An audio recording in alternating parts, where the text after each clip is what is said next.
جمعے کا دن تھا اور چھٹی تھی۔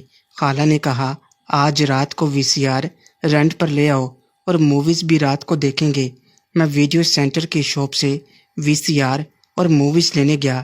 جب میں وہاں گیا تو دکان والا لڑکا غیر اخلاقی فلم دیکھ رہا تھا۔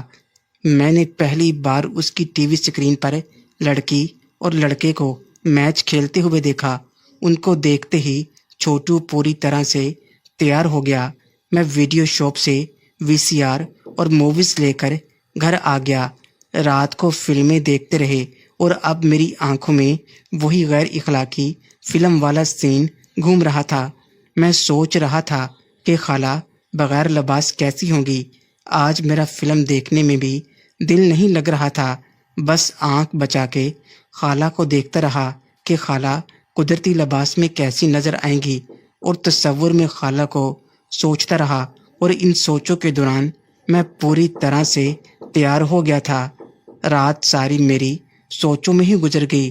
دن کو بھی سوچتا رہا کہ خالہ کیسی ہوں گی۔ ان کو بغیر لباس دیکھنے کی پلاننگ کرتا رہا، کہاں سے اور کیسے خالہ کو دیکھوں۔ میں انہی سوچوں میں گم بے قرار ہونے لگا کہ خالہ کو کیسے دیکھوں۔ کبھی کبھی میرے ذہن میں یہ بات بھی آتی کہ میں گناہ کر رہا ہوں۔ مجھے احساس تھا کہ خالہ کے بارے ایسا سوچنا بھی بہت بڑا گناہ ہے۔ کسی ٹائم میں خود کو ملامت کرتا اور کسی ٹائم شیطان کے بہکاوے میں آ کر پھر سے اپنی کوشش میں لگ جاتا کہ کہاں سے دیکھوں۔ آخر وہ ٹائم آ گیا جب مجھے میری محنت کا پھل ملنے والا تھا۔ ہماری کامن باتھ روم صحن میں ہے، جس کا دروازہ صحن میں ہی کھلتا ہے۔ باتھ روم کے ساتھ سٹور روم ہے۔ میں سٹور روم کی صفائی کر رہا تھا اور ابھی تک مجھے اپنے مقصد میں کامیابی نہیں مل رہی تھی، جو مقصد میرے دل اور دماغ پر حاوی تھا کہ خالہ کو کیسے دیکھوں۔ سٹور روم کی صفائی کرتے ہوئے جیسے میں نے اچانک لکڑی کی الماری پیچھے کی تو اس کے پیچھے سٹور روم کی دیوار پر بنی ہوئی سیمنٹ الماری بھی تھی، جس کا سیمنٹ اترا ہوا تھا۔ میں نے اس کو غور سے دیکھا اور جو تھوڑا بہت اس میں سیمنٹ لگا ہوا تھا وہ بہت پرانا اور بوسیدہ تھا، جو ہاتھ لگانے سے بھی اتر رہا تھا۔ میں نے آئرن کا ایک راڈ لیا اور سیمنٹ اتارنے لگا۔ سیمنٹ اتر گیا۔ آپ سب جانتے ہوں گے کہ دیوار کے ساتھ جو الماری بنائی جاتی ہے، اس کو ٹائل سے بند کیا جاتا ہے، جو کہ باریک ہوتی ہے، اور اس کو توڑنے میں مجھے زیادہ مشکل پیش نہیں آئی۔ اب سٹور روم سے باتھ روم میں سب نظر آ سکتا تھا۔ میں نے بڑی احتیاط کے ساتھ یہ کام کیا تھا۔ پہلے باہر جا کے چیک کیا کہ باتھ روم میں تو کوئی نہیں ہے یا سٹور روم میں تو کوئی آنے والا نہیں ہے۔ جب مجھے ہر طرف سے تسلی ہوئی تب میں نے اپنا کام جلد سے جلد مکمل کیا۔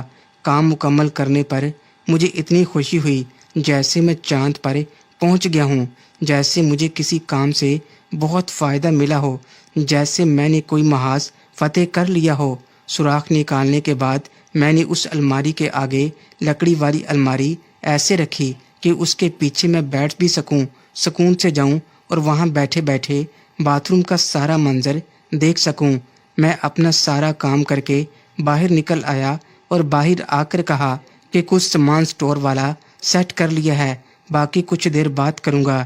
یہ اس لیے میں نے کیا کہ کسی کو شک نہ ہو کہ میں آج کل سٹور میں زیادہ کیوں رہتا ہوں، اور دوبارہ سٹور میں جانے کا بہانہ بھی قائم رکھنا چاہتا تھا۔ باہر آ کے میں سب کے ساتھ بیٹھ گیا اور انتظار کرنے لگا کہ کب خالہ باتھ روم میں نہانے جائیں اور کب میں ان کو دیکھوں۔ لیکن خالہ کو اس دن کوئی ضد ہی تھی۔ وہ سارا دن نہ اٹھیں اور نہ ہی نہائیں۔ رات کو میں افسردہ چپ چاپ لیٹ گیا کہ خالہ آج کیوں نہیں نہائیں، اور انہی سوچوں میں پتہ نہیں کب میں سو گیا اور مجھے نیند آ گئی۔ اگلی صبح میں اٹھا، پھر وہی انتظار۔ میں نے اپنی نظر خالہ پر رکھی ہوئی تھی کہ کب خالہ باتھ روم میں جائیں، کب میں اپنی حسرت پوری کروں، لیکن خالہ جا ہی نہیں رہی تھیں۔ مجھے گھر والوں نے کوئی کام کرنے باہر بھیجا۔ مجھے باہر تھوڑی دیر ہو گئی۔ جب واپس آیا تو خالہ نہا چکی تھیں۔ یقین مانو میری حالت خالہ کو دیکھ کر اتنی خراب ہوئی کہ بتا نہیں سکتا۔ اس وقت میرا کسی سے بات کرنے کو دل نہیں چاہ رہا تھا، بس میں سارا دن پریشان پھرتا رہا۔ اس کے 2 دن بعد مجھے گھر والوں نے کہا کہ ندیم